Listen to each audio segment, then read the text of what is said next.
I could say, running is my favorite exercise. In this sentence, running is a gerund because I use it as a noun, as the subject of the sentence. Hi guys, how are you doing? My name is Catalin. A little while ago I released a video about basic English grammar, and in that video I explained some of the easier English grammar terms, but today we will be stepping it up a level and learning some more of the advanced ones. These ones are a little bit complicated and I will be using some of the terms that I explained to you in my last video. So do pause here and make sure you go ahead and watch that video first. Otherwise you might not understand what I'm talking about in this one. But let's just get straight into it, shall we? The first ones that I'm going to talk to you about aren't actually that hard, and I have talked about them a little bit before. The first one is a contraction. A contraction is a shortened word or a shortened phrase. When we make a contraction, we remove sounds and we remove letters, and we often replace them with an apostrophe.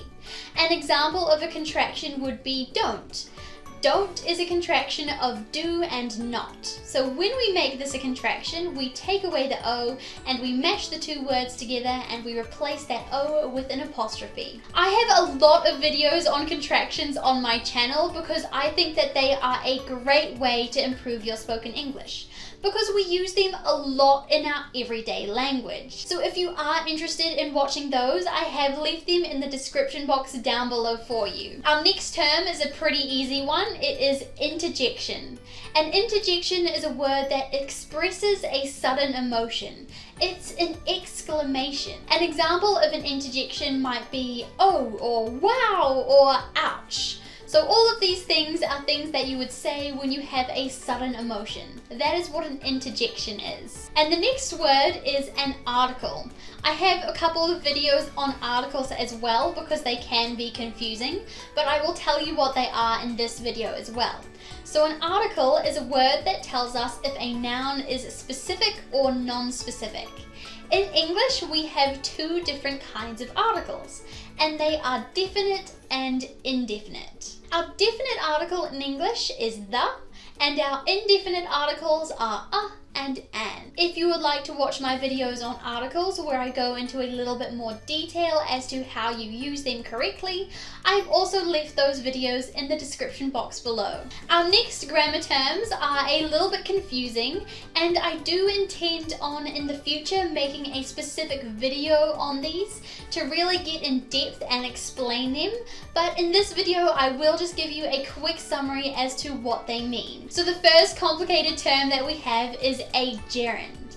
And a gerund is a word that is a verb plus ing that acts like a noun. So you can turn the verb run into a gerund by adding ing and then using it as a noun in a sentence. For example, run plus ing makes running, and I could say running is my favorite exercise.